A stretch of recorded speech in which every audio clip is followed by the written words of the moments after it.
Salam saudara, bertemu kembali dalam ibadah online kita. Sebelum kita terus mendengarkan firman Tuhan, mari kita berdoa bersama-sama. Saya pimpin kita di dalam doa.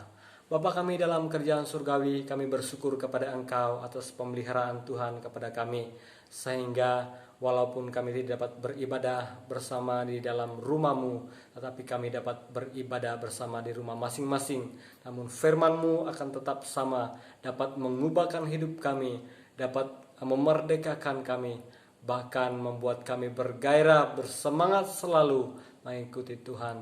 Berikan kami telinga seorang murid untuk mendengar firman-Mu dan memahaminya, dan berikan kami mata rohani yang terbuka sehingga kami melihat kedalaman firman Tuhan, sehingga kami dapat melakukannya, bahkan membuat kami kuat di dalam Tuhan. Terima kasih Bapa, di dalam nama-Mu kami berdoa, haleluya, amin. Saudaraku yang kasih dalam nama Tuhan, firman Tuhan yang saya ingin kita belajar pada hari ini, yaitu di dalam Injil Matius pasal yang ke-13 ayat yang ke-53 sampai yang ke-58. Demikian firman Tuhan.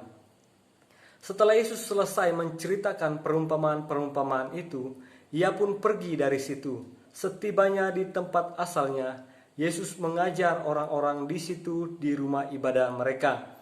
Maka takjublah mereka dan berkata, "Dari mana diperolehnya hikmat itu dan kuasa untuk mengadakan mukjizat-mukjizat itu?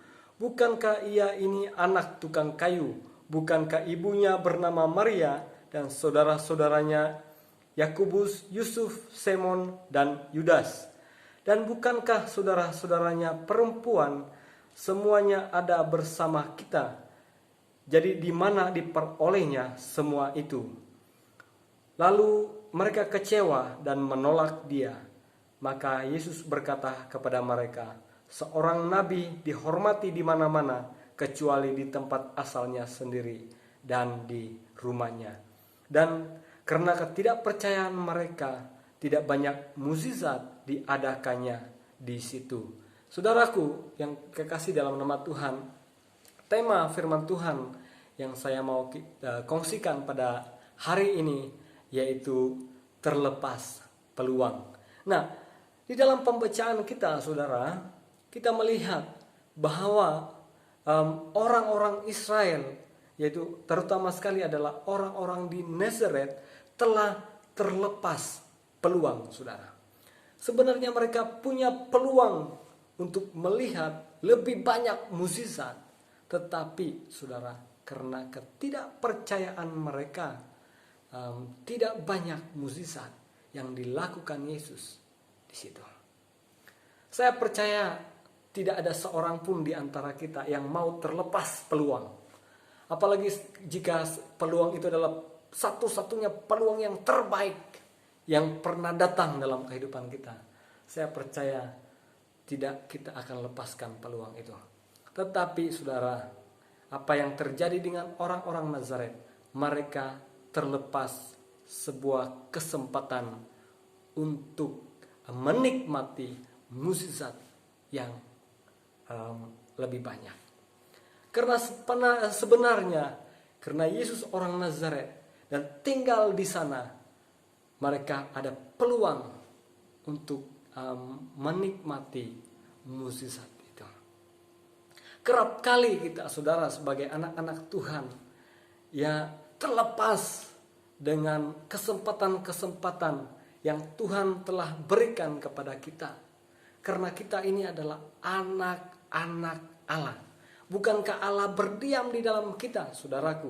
Tetapi mengapa hidup kita ini tidak mengalami kuasa Tuhan lebih banyak? Mungkin kita telah melihat mukjizat-mukjizat pertolongan Tuhan dalam kehidupan kita. Tetapi sebenarnya pertolongan itu bisa saja lebih banyak daripada itu. Pengalaman hidup kita dengan Tuhan itu bisa lebih banyak daripada itu. Tetapi karena ada suatu masalah yang kita hadapi, yaitu ketidakpercayaan, saudara. Mari kita lihat, ya, apa yang menjadi penyebab, ya, orang-orang Nazaret terlepas kesempatan untuk melihat lebih banyak mukjizat kuasa Tuhan dinyatakan di antara mereka.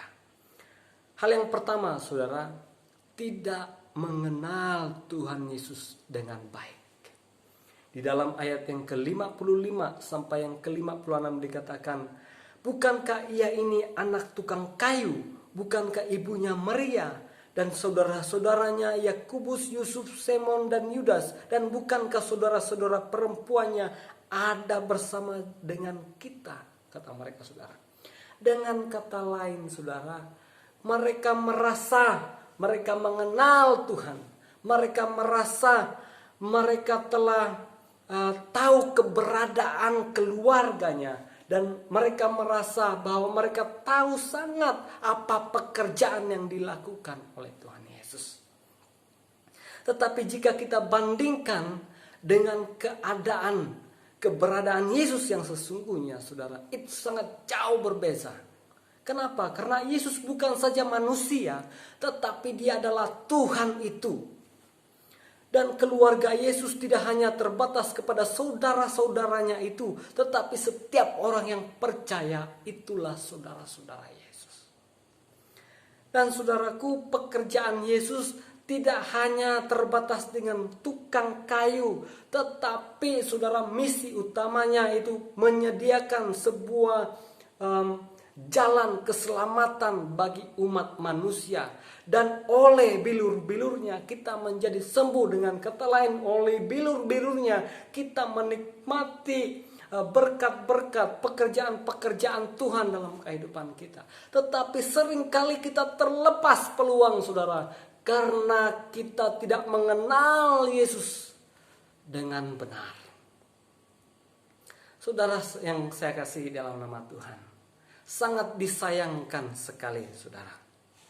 Ya, kuasa Tuhan, saudara, mukjizatnya, pertolongannya selalu tersedia bagi kita. Tetapi masalahnya kita sulit untuk percaya. Kenapa? Karena kita tidak mengenal siapa Yesus yang sesungguhnya. Bahkan pada waktu Yesus mau menyatakan dirinya, kita menolak, saudara. Sangat disayangkan sekali. Bukan Tuhan tidak mau melakukan mukjizat yang lebih dalam kehidupan kita, tetapi masalahnya di kita, saudara. Seperti orang-orang Nazaret ini. Nah, masalah yang kedua yaitu, saudaraku, terlalu mudah kecewa.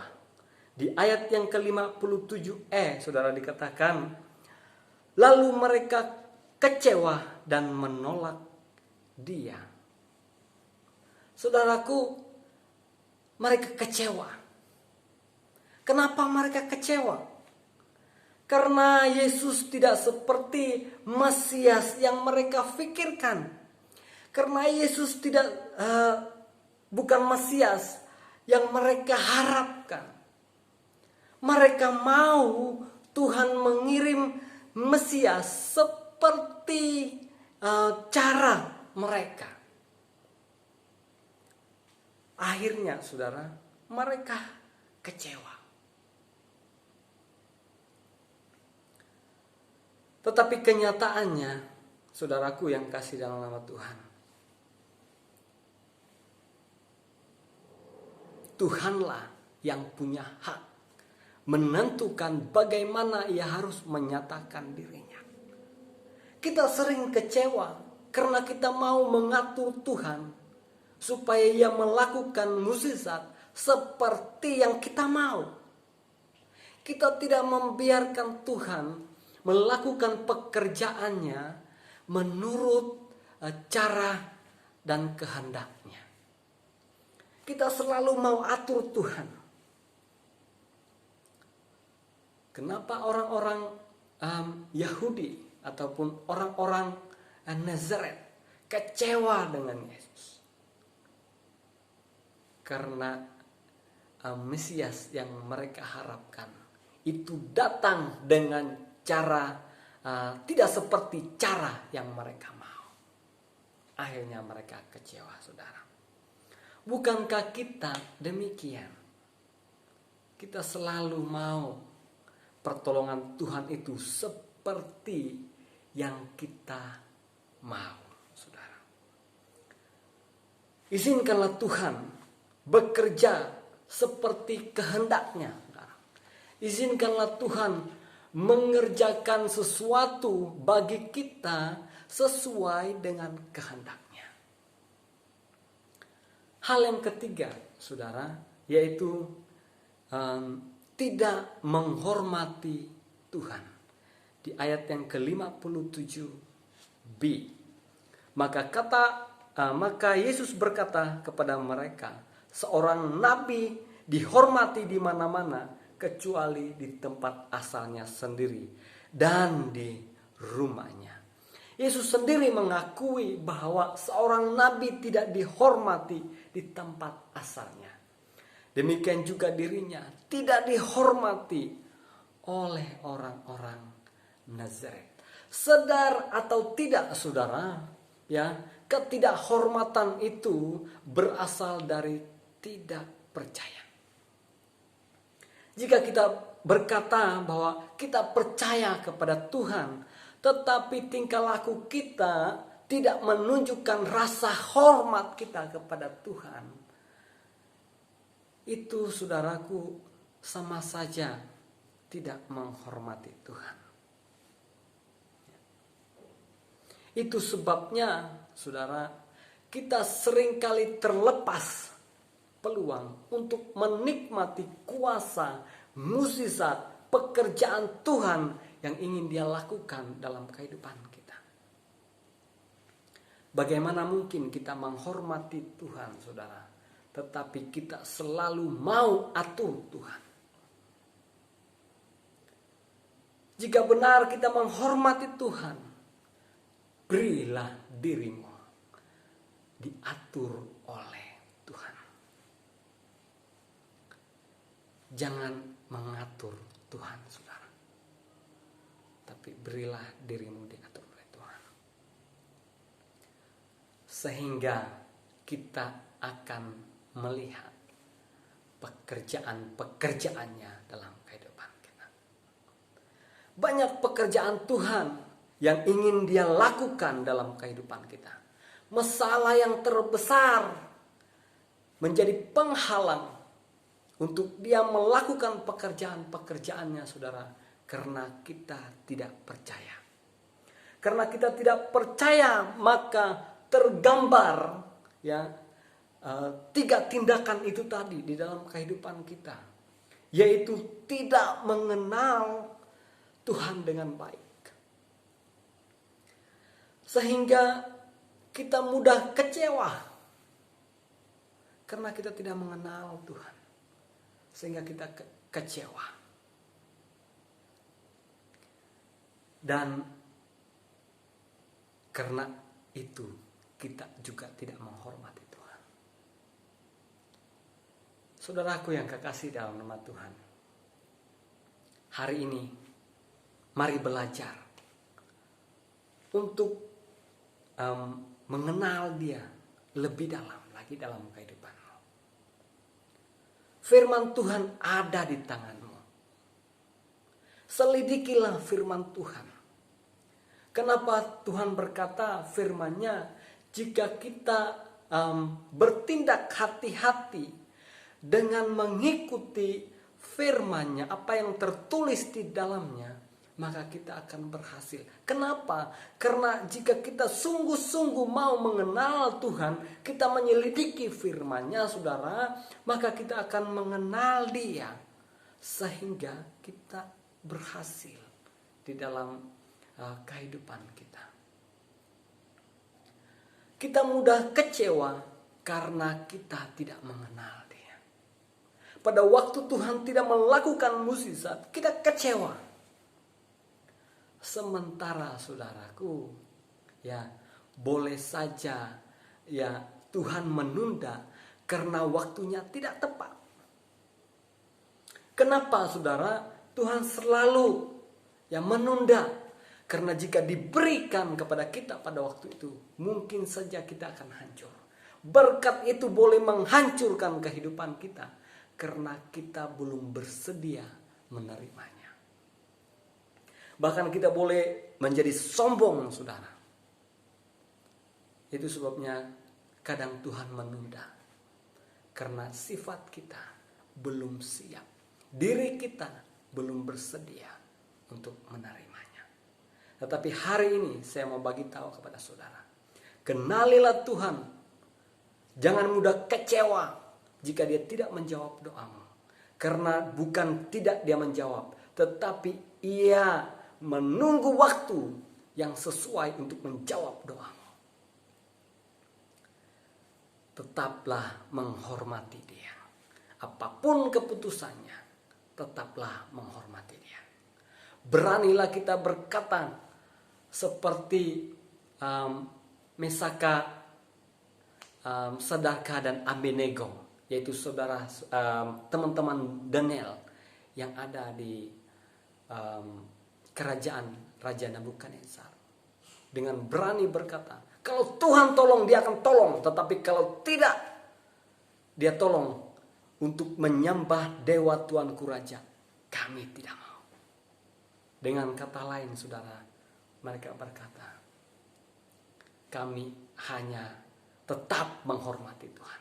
Kami tidak mau memilih untuk kecewa kepada dia. Yang kami tahu adalah Tuhan Allah Israel itu. Yang kami kenal Tuhan Allah Israel itu adalah Tuhan yang telah memimpin umatnya keluar dari Mesir sampai ke tanah Kanaan. Dan karena dosa kami telah dibuang di sana. Dan itu yang kami tahu tentang Tuhan. Dan mereka tidak kecewa dengan tindakan Tuhan itu, saudara. Mereka tetap berpaut kepada Tuhan. Karena mereka tetap menghormati Tuhan. Akhirnya mereka tidak menyangkal Tuhan. Dan apa yang terjadi, saudara?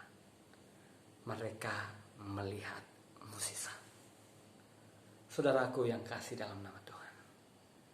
Kenalilah Tuhan lebih dalam lagi. Jangan mudah kecewa. Tetap hormati dia sebagai Tuhan Allah kita yang hidup. Mari kita berdoa. Bapa kami dalam kerjaan surgawi, pada hari ini Tuhan, kami datang kepadamu. Bahwa kami lebih mengenal Engkau dalam kehidupan kami. Sehingga kami tidak mudah kecewa dengan hari-hari yang kami lewati. Tetapi kami tetap terus menghormati Tuhan, mengasihi Tuhan dalam keadaan apapun. Sampai kami melihat kuasa Tuhan, pertolongan Tuhan nyata dalam kehidupan kami. Karena yang kami tahu, cepat ataupun lambat, waktu Tuhan adalah waktu yang terbaik bagi kami. Terima kasih Bapa, di dalam namamu kami berdoa. Haleluya, amin. Tetaplah bersemangat mengikuti Tuhan. Jangan kecewa, tetap menghormati Tuhan. God bless you. Amin.